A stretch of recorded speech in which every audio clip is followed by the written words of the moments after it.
Good morning. This Devo is for those parents that have less than lovely babies right now. I love the Word of God. It's just fascinating.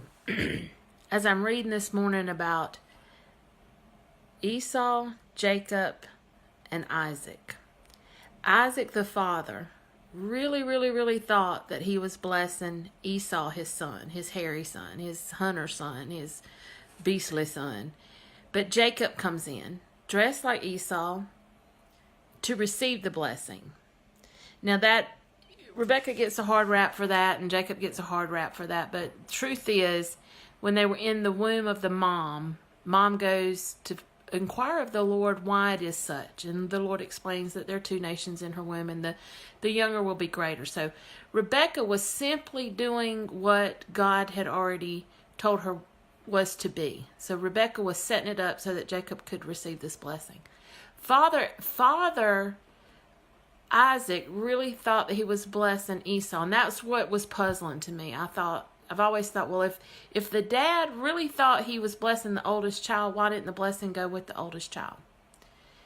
It was purposed for it to go to Jacob, but it just didn't make sense in my mind.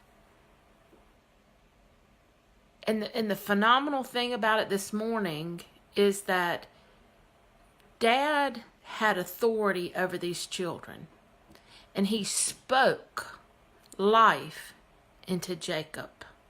He spoke blessings into Jacob. Even though Jacob was lying about who he was, the blessing didn't change. The blessing happened.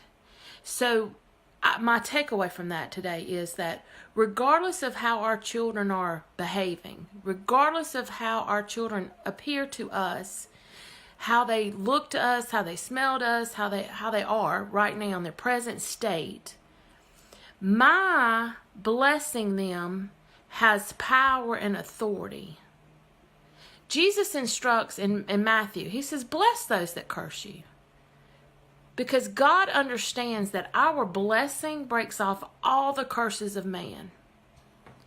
When I was raising my son, I used to be phenomenal at cursing him without realizing I was cursing him, right? I'd say things like, you keep doing that same old stuff, you're going to wind up just like your daddy. That was a curse. That was a curse. It didn't sound like one at a time because I was just a frustrated mama.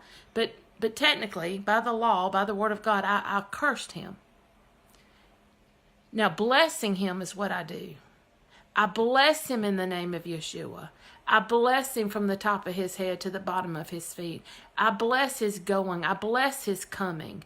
I bless him because he may be living in a false identity about who he really is, but God knows who he is, and God knows the authority that I carry, and my blessings will break off every curse ever spoken over his life. My blessing him breaks off the curses of a teacher that wounded him when he was little. My blessing him breaks off the curses of previous generations of stuff that have gone on. My blessing him has authority because I've been in that position. So I say to you, if your child is giving you a little bit too much mess, because they don't really know who they are, he knows who they are. He knows who he created. So it's up to us to speak the blessings. Sometimes we get a little confused with the blessings because we think that a blessing is going to be like that promotion at work.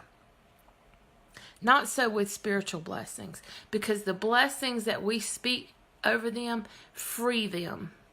Free them from their false identity. Free them to be who they really are. So I encourage you that even though it feels weird, bless them in the name of Yeshua.